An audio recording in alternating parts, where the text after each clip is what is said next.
Hello and welcome to Parshat Chukat 5782.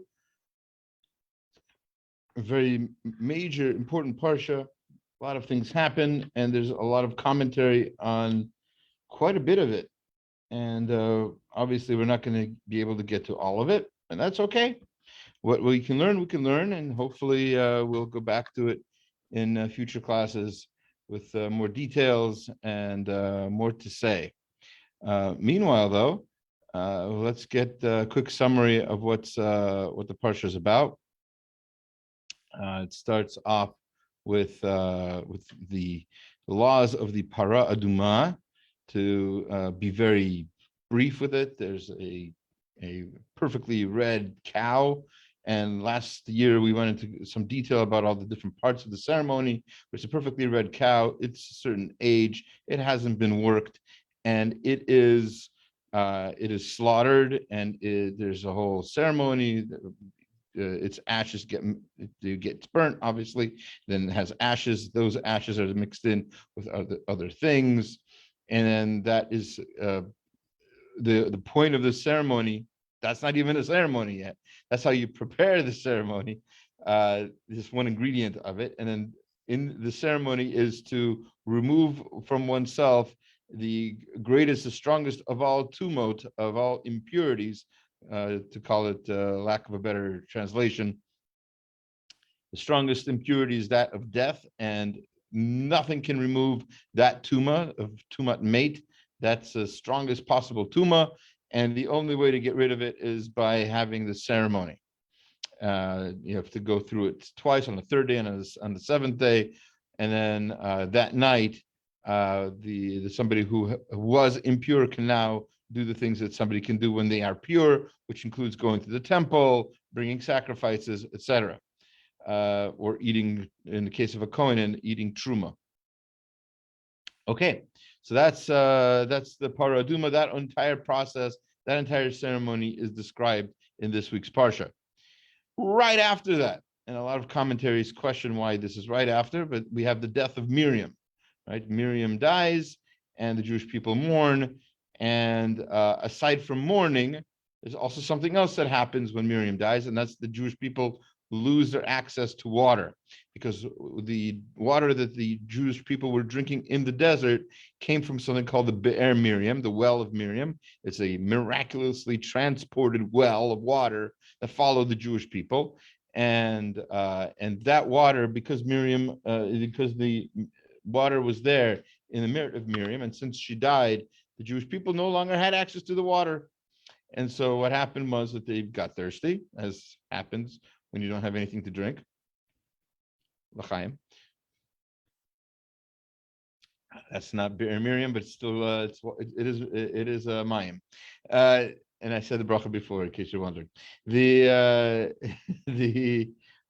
Jewish people complained that they were thirsty. They didn't have a cup of water to drink.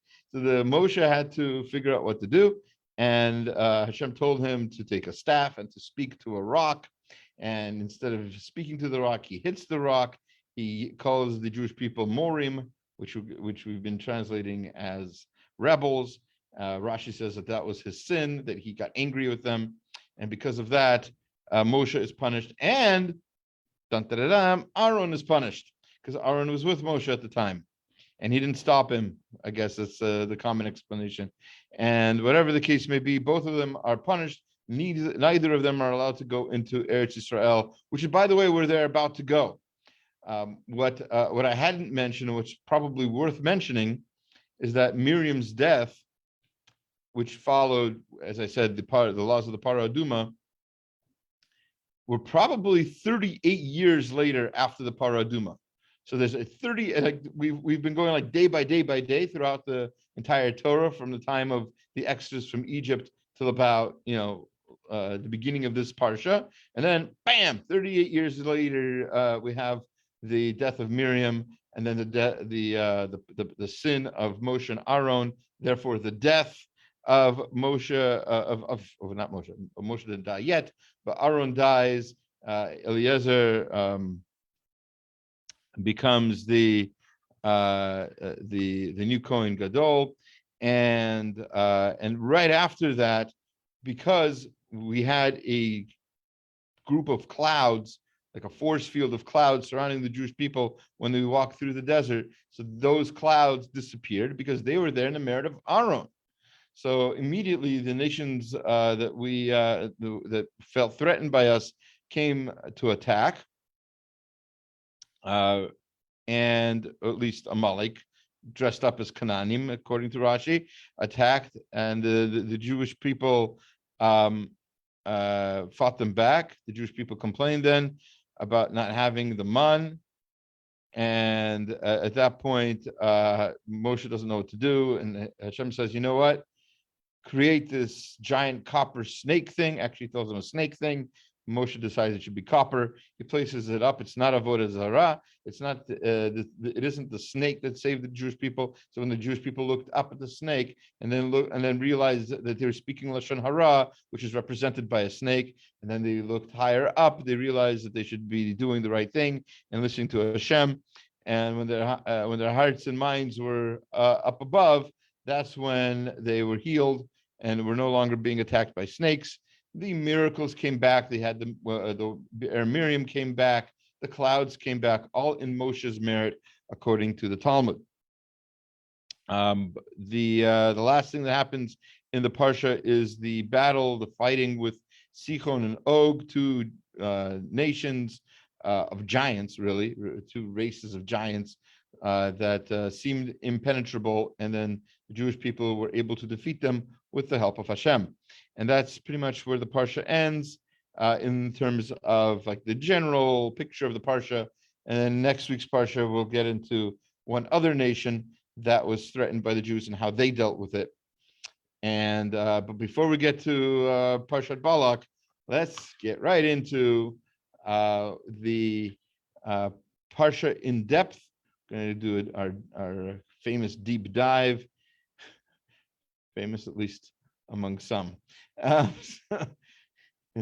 used to be a famous singer in Russia, Vysotsky, famous bard died in the early 80s, I think.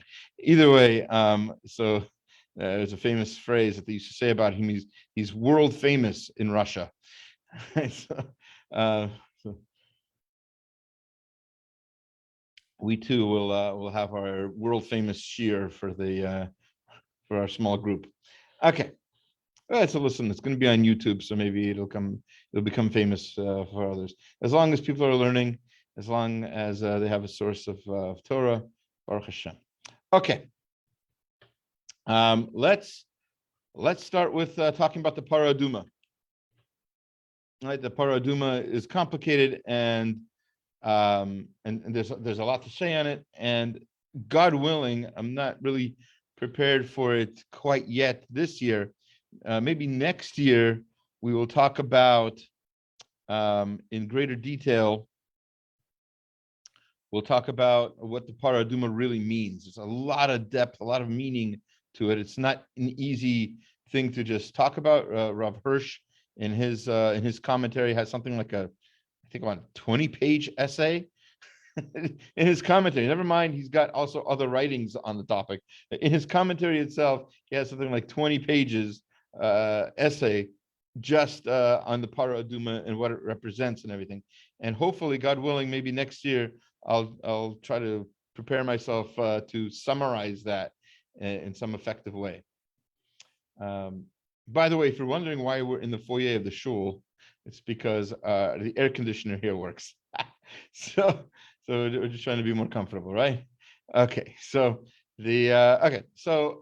first question I'd sent out along with the source sheet is the question of why is there a custom to fast Erev Shabbat Parshat Chukat, which is today's Thursday here in San Diego. So tomorrow will be Friday. Tomorrow is there's a custom. It's I don't know how many people still do it. It's not the most popular custom, but there is a custom to fast tomorrow, which is weird because generally speaking, fast days have a set date, like the 17th of Tammuz. It's not like the first Thursday after. We don't do that, right? They usually have there's usually a reason. And a date. So it's a strange fast, and we'll hopefully discuss that right now. So to understand, we need to look at this pasuk. The second pasuk in the parsha says, Zot chukat haTorah. This is the rule. That's what we're going to translate chukat right now. This is the rule of the Torah. Asher tzivah Hashem lemor. Hashem commanded, saying, "The ber el bnei Israel, speak to the Jewish people." This is Moshe being told by Hashem to speak to the Jewish people. V'iku alecha para aduma. Take a red cow. Tmima, it has to be pure. Asher ein ba'mum, it has no injuries, no damages. Asher lo alaha lo Allah alaha ol, and it never had on it a yoke placed on it, so it never did any work. So a cow that's pure, unadulterated, undamaged, and lazy. It doesn't do any work, right? So, so on that phrase, the Aramaic translation translates chukah as gezerah. This is a rule. Still kind of strange, and still a lot of commentaries deal with the fact that it doesn't say that this is the rule of the para aduma, or that this is the rule of tahara, of purity, or this is the rule. Zot chukat tumat mate, right? You want to get rid of tumat mate. This is the rule for that. It says zeh chukat Torah. That's the zot chukat Torah are these three words. That's where the parsha gets its name. In fact, in a lot of older Sfarim, it's not called chukat; it's called chukat Torah.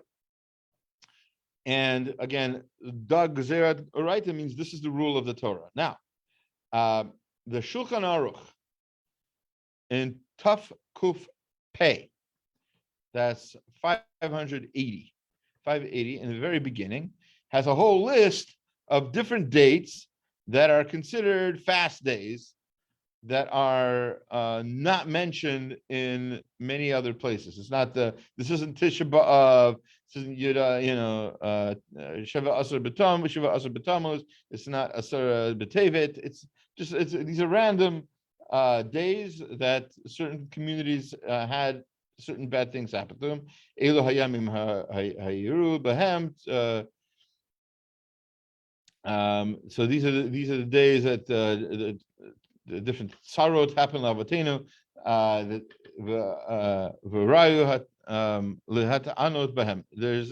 They decided to fast on them. So these are different communities that had different tragedies happen to them, and these are almost like personal fast days, but not personal for an individual, personal for a particular community. And so anyway, so he goes through a list of the Shulchan Aruch goes through a list of days. One of the famous commentaries on the Shulchan Aruch is a rabbi by the name of we call him the Magen Avraham. Magen Avraham is quoted very often in the Mishnah Berurah and Aruch HaShulchan. He's one of the greater Aharonim that we deal with. So he writes, and I have my translation here for you. He quotes the Tanya, right? Tanya written by the Balatanya, the first Lubavitcher Rebbe, the Shneur Zalman of Liadi, also the author of the Shulchan Aruch Harav. But to make a long story short, it says, Ktav HaTanya, the Tanya writes, B'yom HaShishi Parshat Chukat, on Friday of Parshat Chukat, Na'agu Yechidim L'hit Anot. Some individuals, meaning you don't have to do this, and you definitely don't advertise it if you do. There's certain individuals, usually holier people, who fast on this day. Why? Nisrafu samach, no, sorry, chaf. Nisrafu chaf krono malaim sfarim bitzarfat. So in France, 24 cartloads of books, mostly Gemaras, commentaries on the Gemaras, the Bali Tosfot. A lot of books are basically handwritten, were burned. 24 cartloads. thousands of books. And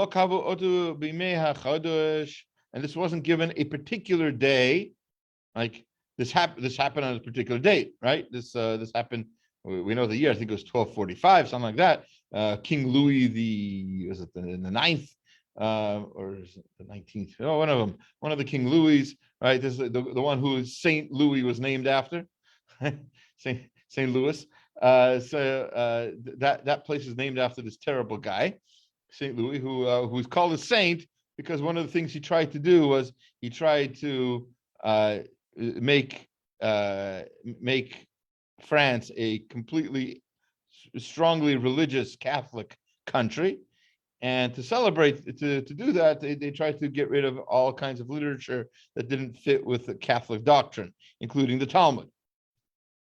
So not sure how that would go over nowadays. I'm not sure if St. Louis has to change its name now. I'm not gonna we have to cancel the whole city. I don't know. Either way, we might as well cancel also this happened right basically in the courtyard of the Louvre Museum, right? That famous courtyard there. So where actually also Jews were burned also. Actual, besides books, if you don't care so much about, it's just a book and it was only handwritten and we lost it forever. There are a lot of things we can't explain or understand because these books are lost. But that's, if you don't care about intellectual knowledge, human lives are also lost, and after the phase going on there, and that museum that has not been canceled. And as far as I know, and I've been there, I don't think I've seen any kind of memorial to the fact that lives were lost and literature was lost there. All right. Anyway, so that happened on an Erev Shabbat, Parshat Chukat. And it was not given a set date on the calendar. Why? Shemitoch shalat chalom.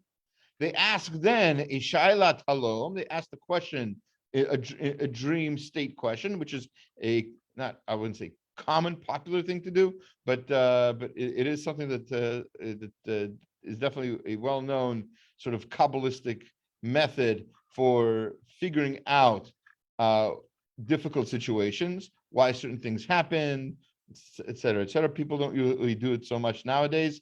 I don't know if anybody's trusted enough to do it. Even if somebody said that they did it, I don't know what the response would be. People might say, "Oh, this guy's dreaming." So in Chulam, as my father would say. So these are all dreams. So what does it matter what the answer is? But back then, certain people were trusted to do this. I believe one of the Gedolim of the time had a Shailat Chalom. They asked the question why this happened on this day. And it became known to them, Lahem Shiyom HaParsha Gorem. That the day of the Parsha had to do with the reason why this happened. It's a Gzera HaTorah. It's a Gzera, which can be translated as a rule against or a punishment of the Torah. The Torah is being punished. Zot Chukat Torah, that phrase that we started with, this is the rule of the Torah. Mitargumin, the Targum Unkla said, Dag Zerat Oraita. This is the rule against the Torah. This is the punishment of the Torah. The Torah is being punished. On the 6th day of the week, on Erev Shabbat, Parshat Chukat. That's the Magen Avraham. So we must ask the question. We must. Can't somebody just go with a big eraser and erase, what it says there from Unklas? You don't like the word gezerah? Call it something else. Okay? Give some other Aramaic word for chukah, right? So it's chukat the Torah, gezerah the right. So change gezerah. If gezerah means something negative on the Torah, and because it says gezerah, that's why the Torahs are burned. So change it. It's not, it's not daraita. We're not messing around with the Torah itself. We're messing with the translation. In brackets, put a different word. What's the big deal? So it is a huge deal. right? We don't mess with other people's words. Somebody made a mistake, we leave it as a mistake. In brackets, you can put some other word if you want afterwards, but we don't mess with Torah, even Torah Shabbal Peh, right? Especially Onkelos. Onkelos's translation is considered the most accurate. There are things he did actually to take away from the possible misinterpretations of the Torah, of Hashem having physical function, etc. So there's a lot to be said about Onkelos' translation, but it's quoted in the Talmud, right? It's an ancient translation, and a lot of other translations, including Rashi's commentary, is often based on Onkelos.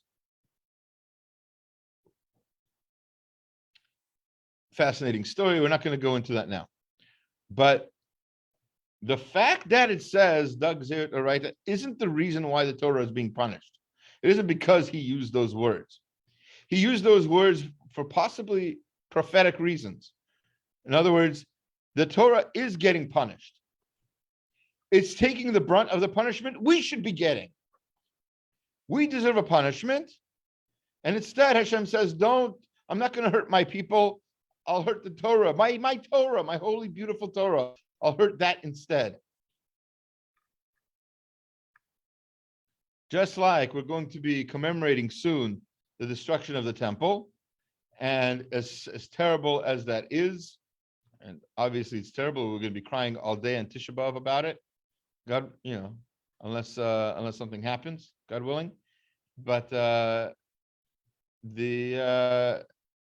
bad as Tisha B'Av is, the destruction of the temple and everything else, that was Hashem's rachamim. That's Hashem's mercy. He says, I'm upset with the Jewish people. They deserve punishment. But instead of punishing their bones, I'll punish the wood and stone that makes up my temple. That's bad, but not as bad as it could have been. So that's why there's a custom to fast on Erev Shabbat, Parshat Chukat, because this is the parsha when Hashem says, instead of punishing the Jewish people, I will punish the Torah. I'll hurt the Torah instead. And so much Torah was lost, never to be regained, by the way, unless Mashiach says otherwise. Right? Whatever the Balei Tosfot wrote, and all the other Masechtot or whatever else that we've lost forever, thanks to the wonderful French. That's I'm going to get hate mail from the French. So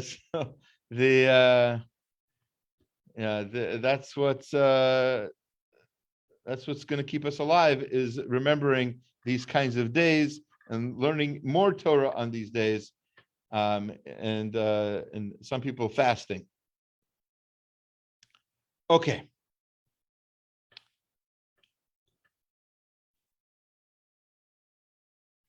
Now we're going to look at the Orach Chaim, and he's going to answer another question that we always have. And of course, there are a number of answers. None of them seem satisfactory to other commentaries, which is why other commentaries always have to jump in. But the Orach Chaim jumps in and gives a commentary to why this is called a chukah, why this is called a chok of the Torah. And he brings the Rambam. The Rambam in the first parak of Hilchot Tumat Meit, basing himself on an opinion, not the only opinion, and possibly not the halacha, because there are other halachic commentaries who take the other approach. But let's go with this for a moment. So he's going to explain why the Torah calls the para aduma a chok of the Torah. Yidbar be'inyan al pi masha amur beperek batra de Nazir. The last chapter of Nazir, page 61b. Pasku Rambam beperek alf behilchos tumat meit, and the Rambam paskins like this in the first chapter of halachos of tumat meit, of impurity of death. She'ein hakuti nasa tuma meit.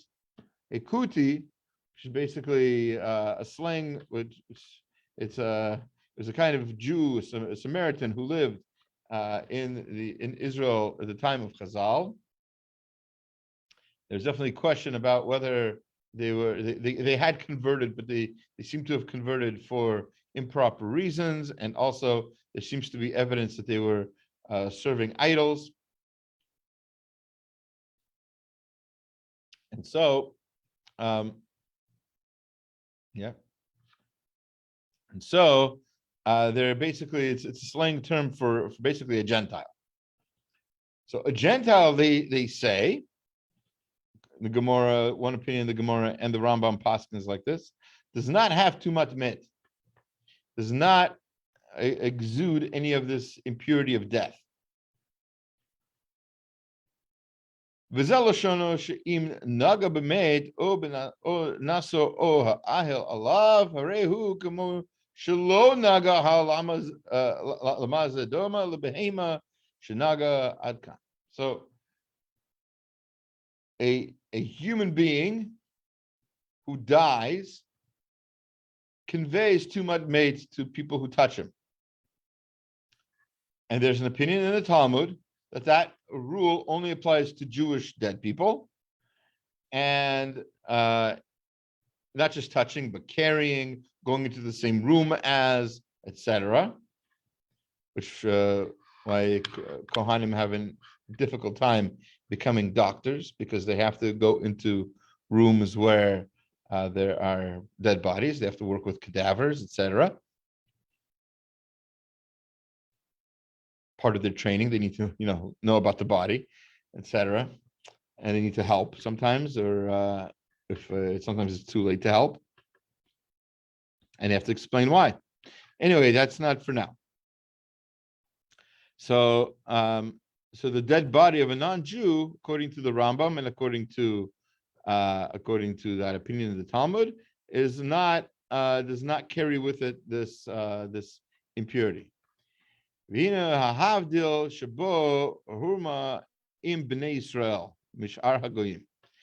this is that one thing that separates the Jew from the Gentile. It's when they received the Torah that this became relevant.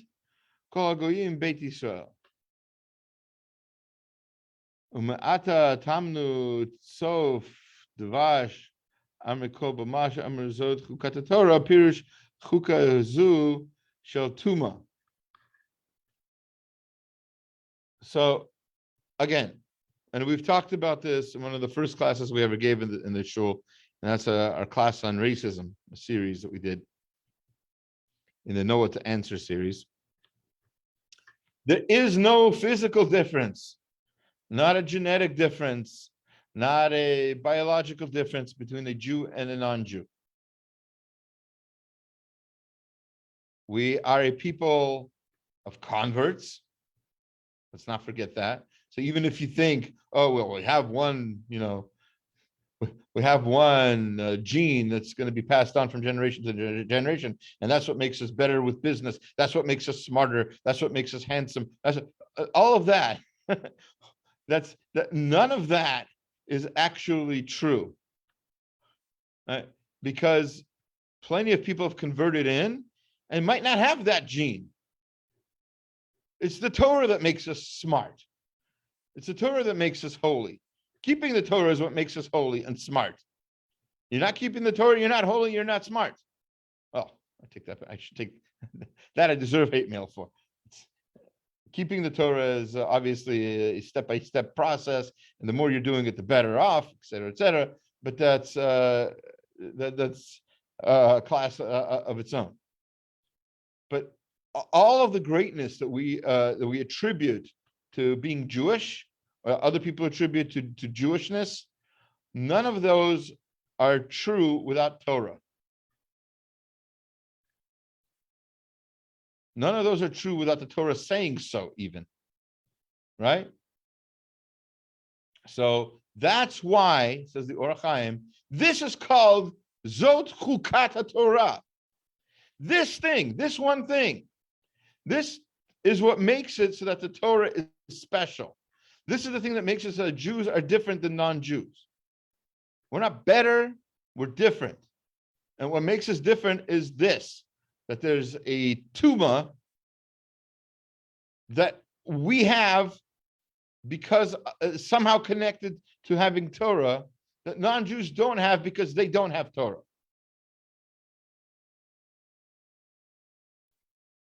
And that difference makes all the difference. So that's, I mean, again, there's a lot more to this. He's got more here, and it's worth reading. But the essence is the same. That we've been elevated, we've been given this responsibility in the world, and with all of this responsibility comes with Torah. And without Torah, we don't have this responsibility. People who don't have Torah don't have this responsibility, and that's the non-Jews. And because they don't have that responsibility, they also don't have this tuma. How that works, why that works, so you need people like the Or HaChaim to explain to you. This it's not for now. And maybe last year's class might touch on this a little bit. But that's not for now. Okay. We need to talk about Mei Meriva. Mei Meriva is the famous or infamous event in Jewish history where Moshe and Aharon did something. It's not exactly clear what they did wrong, as we'll see. And they get punished. And we know what the punishment is. It's very clear. They're not allowed to go into Eretz Yisrael. That's the punishment. It's a pretty big punishment.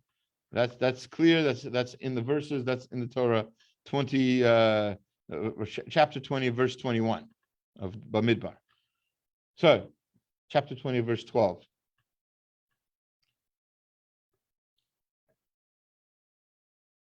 What happened? We'll get into the details of what happened. But part of what happened is that the Jewish people asked for water and they complained, and Moshe took a stick and instead of speaking to a rock, he hit it. That seems to be the majority opinion of what he did wrong. Why he did that is complicated, because if we say he did it, I'll tell you now why there's a lot of commentary on this. All right, there's a lot of commentary on this because we as a Jewish people, we are drawn to justice. There has to be, we believe, one of the animamins, there has to be a just reason for all punishments and all rewards. And the punishment of Moshe and Aharon not being allowed to go to Eretz Yisrael seems very, very steep for what they did. And so different commentaries have to jump in with different explanation of what they did. And none of them seem to really justify it to anybody's full satisfaction enough that we can say, well, now I know what Moshe and Aharon did, I can go on. We'll give you sort of an answer. We'll give you something to chew on, and it should be enough at least till next year when you'll have this question again. Next time we get to the parsha, God willing. And maybe we'll have a different answer then. Today we'll go we'll at least ask the questions, some of the questions of the Malbim. Malbim has a long piece on this, and we'll get into it, and we'll try to explain it best we can. But to make a long story short, we're going to have to focus our attention on at least one of the details. To understand what happened at Mei Meriva, we also have to know what happened earlier. Yeah.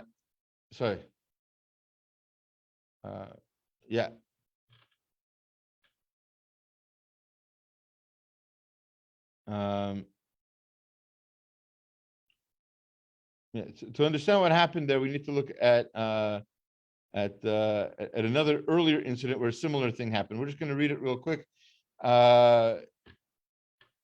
Moshe tells the Jewish people what he's going to do. This is way back after, right after the splitting of the sea.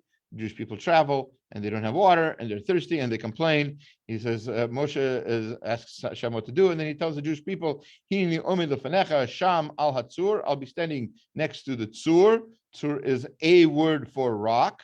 Try to remember that. It's an important detail. B'chorev, at this place called Chorev, right? V'hikita batzur, I'm going to strike the rock. V'yatzim mimenu mayim, water will come from it. V'shata ha'am, and the people will drink. V'yas Cain Moshe did that. Ziknei Yisrael. He did it in front of the eyes of the Ziknei Yisrael, in front of the eyes of the elders of Yisrael. That's also going to be an important phrase. Ziknei Yisrael are very involved. It's not in front of the eyes of everybody. It's in the eyes of the elders, of the sages of the time.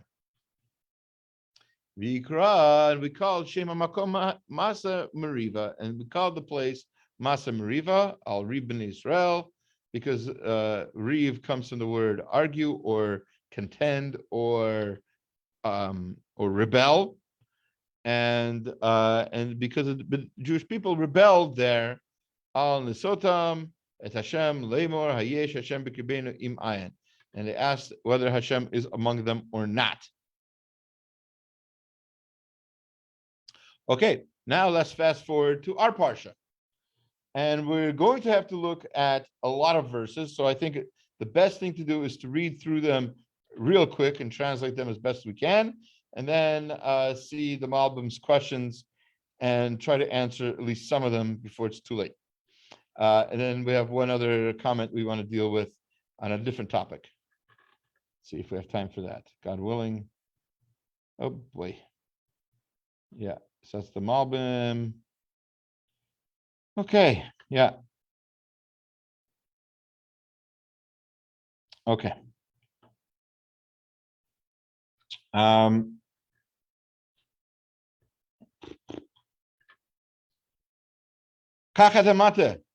tells Moshe, take the mata, take the staff.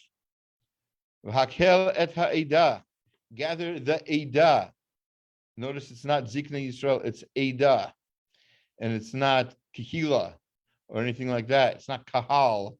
It's an Ada. And they are supposed to be hakel. They're supposed to be gathered, this group of people. Atav, Aharon, you and Aharon. That's how Aharon gets dragged into this. Achicha, your brother. V'dibartem el hasela, and both of you. V'dibartem, you two. Y'all. It's plural, you.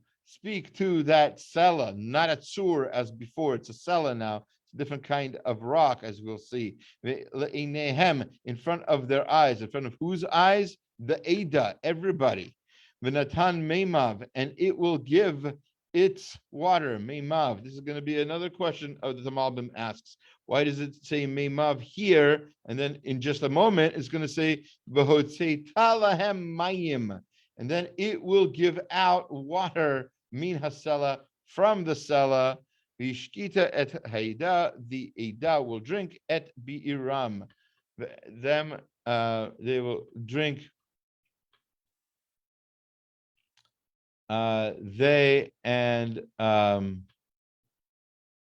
their animals.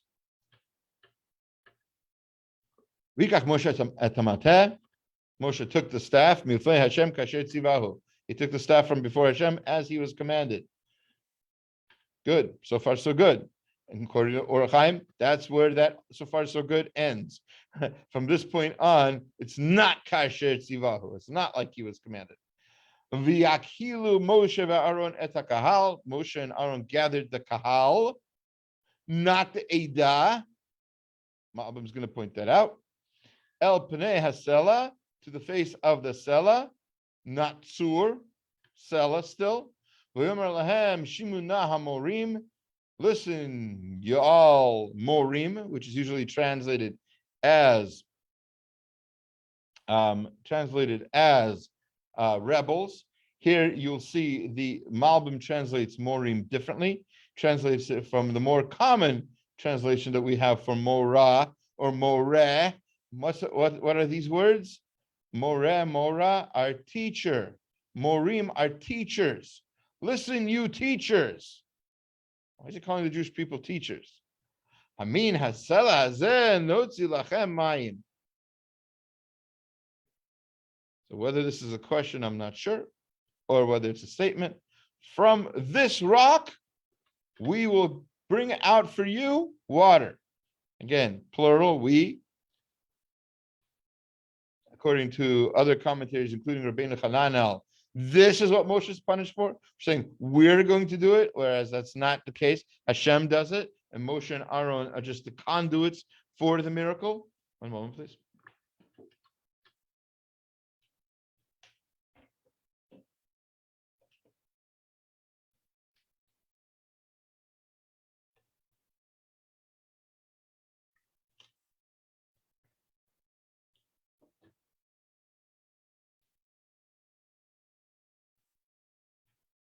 Sorry.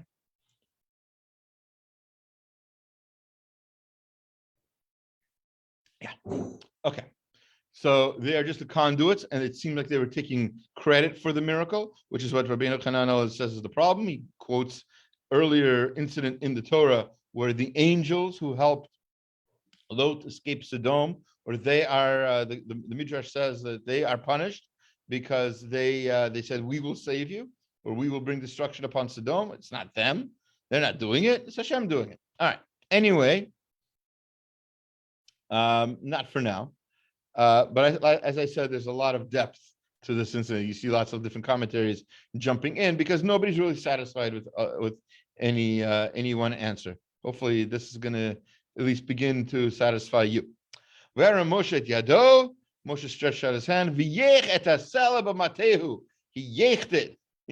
V'yach. He hit it. The rock with the staff. Pa'amayim, twice. According to some commentaries, that's the problem. They hit it twice, not just once. V'yetzu mayim rabim, and a lot of water came out. V'teish ha'eda uvi'iram, and the people, the gathered people, they and their animals drank. Okay. El Moshe el Aharon, and so this is the important verse where the punishment is very clearly spelled out. There isn't very much seemingly to say about this. Like you can't say Hashem didn't punish them. He says, right? And later on, Moshe and Devarim is going to say it again, that he was punished for this. Yan lo ha'emantem, because you did not, according to the Ramban, the translation is, you did not cause faith in me, right? You did not, you could have made a greater, bigger miracle, and you made a lesser miracle by what you did. Vikidashtani v'hakdisheni le'enei b'nei Israel. You could have made a kiddush Hashem. You could have made me more holy. That's probably the wrong translation here. I wonder how they translate it. You could have sanctified me. To affirm my sanctity. Affirm. Okay. In the eyes of Bnei Israel, therefore, lachein lo taviu et hakahal hazeh. This kahal, not Ada, this kahal, this gathering, you will not bring into the land asher natati lahem, that I have given to them, not you. So that's these are the psukim. So, like I said, there's a lot of questions. Why tzur? Why sela? Earlier in Mei Meriva, it was a tzur. Here, it's a sela. What's going on? And like I said, there's a lot of commentary on it. I'm going to just try to be brief about most of it. And this particular comment that I bring in the source sheet is focusing on the whole Ada versus Kehila aspect, which is something we're going to talk about in just a moment. So first of all, the Malbim translates tzur as a flint. Flint is dry. It has absolutely no water. There was a giant, huge miracle back in Shemot when Moshe hit the rock that was completely dry and didn't have any water in it for water to come out of it. That was a huge, massive miracle. The same is not true about the word sela. The word sela refers to what Malbim calls an afruri, which is a soft, sort of sedimentary rock that basically could potentially have a spring hidden inside of it. Water is in that area. Malbim actually says earlier that the description of the Jewish people in that place is different than in other places, because that place was already inhabited by people. People already lived there. They were amongst other people, which is a huge, by the way, it's hard to imagine. It's mind blown, as they say nowadays. It's a paradigm shift. That area was already an inhabited area, and so there were springs available, and the Jewish people wanted Moshe to bring them water from a flint, from a tzur, which is done by miraculously by hitting it. A miracle like that has to happen, and the Jewish people have to be worthy of that miracle. Whereas a sela, if it's hit, it's not a really big miracle if it springs water, because that can happen. That's how springs work. And this is being a different kind of rock, not a tzur like before, but a sela. That it wouldn't be a giant miracle if you hit it and water comes out. And that's, according to the Malbim, what Moshe did wrong. He hit that rock when hitting that rock didn't create a big miracle. In fact, hitting that rock was no different than what normally happens. For this to be a miracle, that rock has to be spoken to. And speaking to a rock and water coming out of it, no matter where you are, is a miracle. And that's the miracle that had to happen here. Okay, that's the beginnings. Okay, so again, Malbim, attention to detail, tzur versus sela, which also explains a question we asked earlier. By the way, we said before there in the actual verses, right? In the actual command, it says that v'natan meimav, Hashem tells Moshe that it will give its water, right? And v'hotzeita lahem mayim min hasala, and it will bring water out of the rock.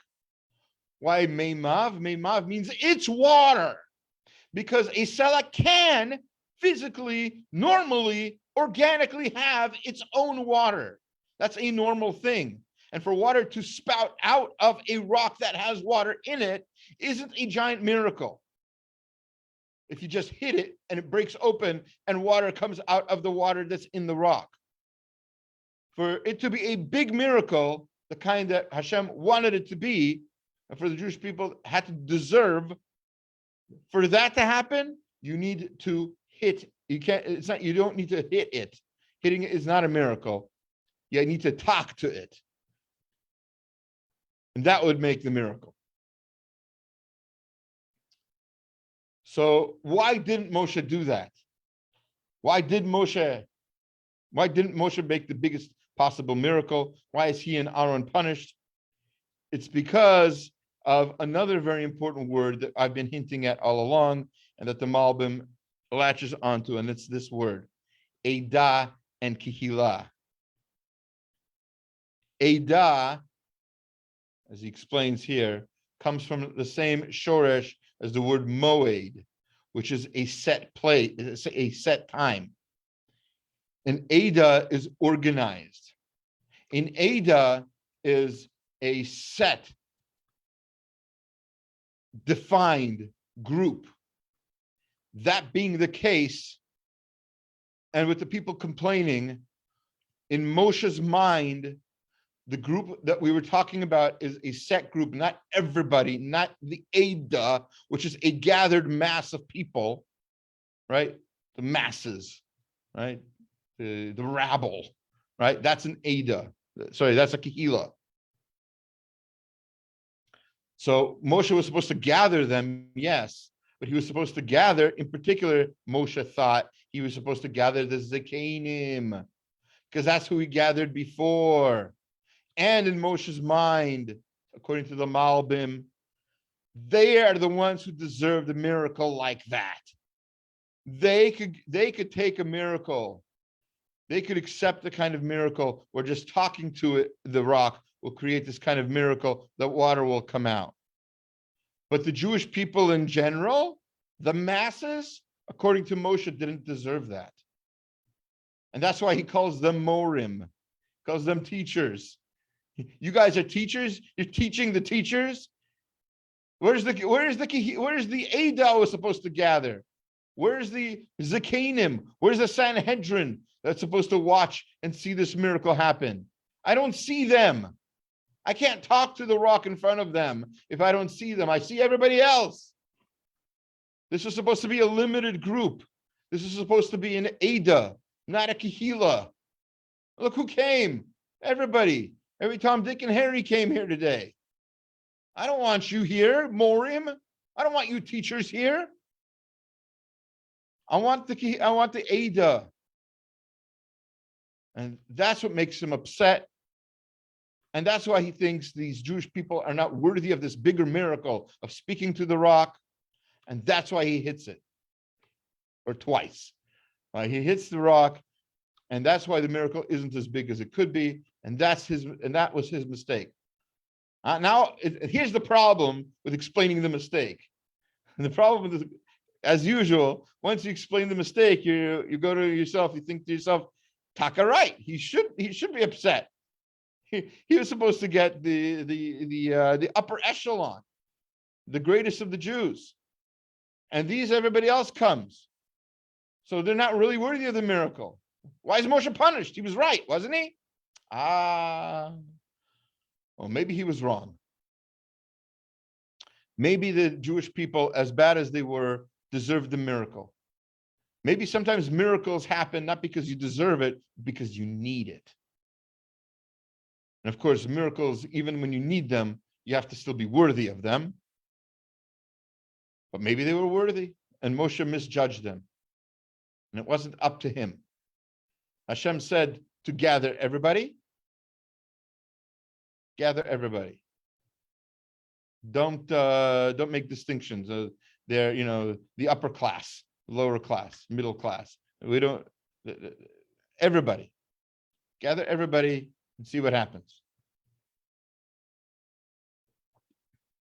So Moshe made a mistake, tiny mistake, but again, and it's a subtle mistake, right? And it has to be looked at carefully. And the Malbim writes a lot more, and there's a lot more to say about it. Why he used the staff at all, why he had to have the staff there. Look at the Ramban there, look at the Malbim.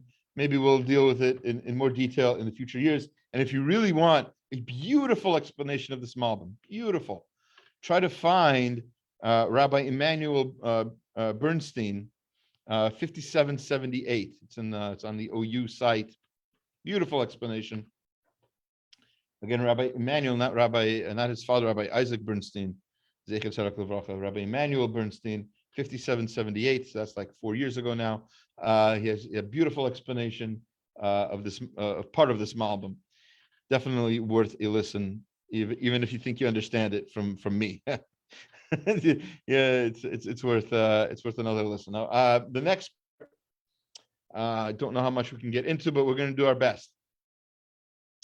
The Jewish people, when the well comes back, when it's welcomed back, right, the Jewish people sing a song for the well, and it's an Az Yashir. Also, just like the Jewish people sang a song at the sea 38 years earlier, now they're singing a song for the miracle of the well. Az Yashir Yisrael et Hashira Hazot Alei Ve'er Anu La. They sing a song and spring up, O well, sing to it, and etc. etc. There's more about that later. In the Midrash of Shir Hashirim Rabbah, there's explaining the verse in Shir Hashirim.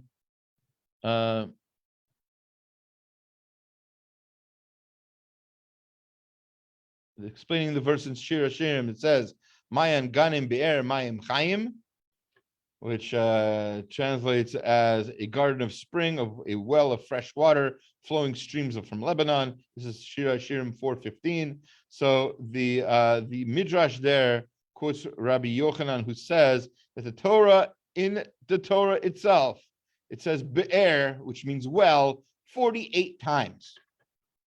48 times it says the word Be'er. And the reason for that, it corresponds with Torah. Because Torah is acquired in 48 ways, right? The 48 ways of wisdom, as one of the last Mishnayot, actually a Breita, in the last parak of Pirkei Avot, tells us the 48 ways of wisdom, and that's connected to the 49 days of Sfirat Omer, from between Pesach and Shavuot, when we receive the Torah. You're supposed to learn the 48 ways of wisdom, whatever. Okay, we're not going to get into all that right now. My Rosh Yeshiva's father, Rav Gedalia Shor, Zechat Tzadok Livracha, or Gedaliahu, explains. He quotes this midrash. He says that the be'er is keneged memchet devarim sheniknit behem Torah, the 48 ways of wisdom. Ayin Sham, look over there. And it says kol be'er shenizkar beTorah hu koach lahashpia Torah. Each time it says the word be'er in the Torah, when you read that word, you are able to get the strength to accept more Torah. Kol be'er hu koach mipnei atzmo. Each be'er, each well, has a strength of its own. This is a Chassidish explanation, that each well has its own strength. Yesh knegdo kinyan mipnei atzmo, a new acceptance of the Torah. Each time you read be'er, each be'er has a unique personal strength inside of it that gives you more Torah. V'al yidei hakinyanim yecholim lavo al pi habe'erot lakanu et Torah sheshaychat lekol be'er ube'er. Each time you read about a different be'er, about a different well, it makes the Torah stronger within you to get even more Torah and more Torah and more Torah. With each and each be'er. He says he explained this already in his section on Moadim and holidays and Purim, number 9 there, the Likutim. Shemashi Yesh Mem Chet Neviim. There's 20. There were 48. The Gemara tells us there were 48 prophets the Jewish people had. Shehem Shashpia Chachma L'Kol Yisrael. They taught knowledge to the Jewish people. Again, we have 48. Lachein Yesh Mem Chet. Again, we have 48. Keneged Hamoach. Moach Mem Chet, with a vav in between, is the brain, the mental capacity. Shehanavim Hem Hamoach Shakal Yisrael. This is the prophets were our brain. Ubisvat Emet, and Toldo quotes a maybe Bezorah Kodesh. He quotes the Zorah Kodesh. Ki Mem Chet Tipin Nutfim B'chol Yom Magan Eden. So 48 drops of rain fall from Gan Eden every day that you're able to get with learning Torah. Ayin Sham B'Sha'arot Elu. So why are we talking about this all here? So he says, V'chein yesh mem chet are haLevim. There are 48 the cities of refuge. So not 48. There are 48 cities of the Levium. By the way, he was a Levi. Shagam haLevim heim hamashpim Torah k'mo shekatuv. And we know that the Levium are the ones who taught Torah. What's the point? The point is this be'er is one of those, right? Here we have in our verse, we have Az Yeshir Yisrael et She'azrot Ale be'er anu la. This be'er, this well that we're talking about in the Torah, this well that we're singing a song to, is one of the be'erot, is one of the wells that gives us Torah. Not that it gave us Torah, not that it gave water to the Jewish people. It provides the nourishment that the Torah is to us when we learn Torah. We get nourishment. The Gemara talks about the healing powers of the Gemara, of learning Torah. You have a headache, learn Torah. So something going on, your nose hurts, your finger hurts, learn Torah. Torah has a healing power. Torah has a nutritional value, right? You're hungry, learn Torah. It'll satisfy you.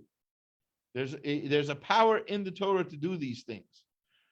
It's a strange thing to imagine, but it's one of the truths that we hold self-evident. that the Torah has an amazing capacity beyond normal Sfarim. It's not just a book. What you're hearing right now, whether you're hearing it live or on Facebook or later on YouTube, whatever, wherever you're hearing these words, they have a nourishing power, not because of me, but because it's Torah.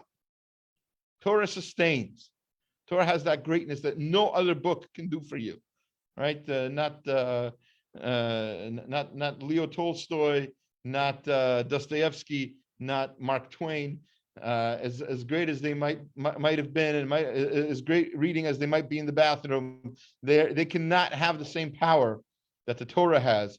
It was infused with a great power thanks to it being written by Hashem, who has that power to give to it. So, with that said, it's an awesome coincidence, perhaps, that Daf Yomi is now finishing Yevamot and starting tomorrow on Ketubot. If you're learning Daf Yomi or not, it's a beautiful time to start learning. Ketubot is considered a mini Shas. Many people talk about how almost every concept in the Talmud can be found in that one tractate. So you want like a miniature, like go through of all of Shas. You can do that with the Daf Yomi tomorrow, God willing.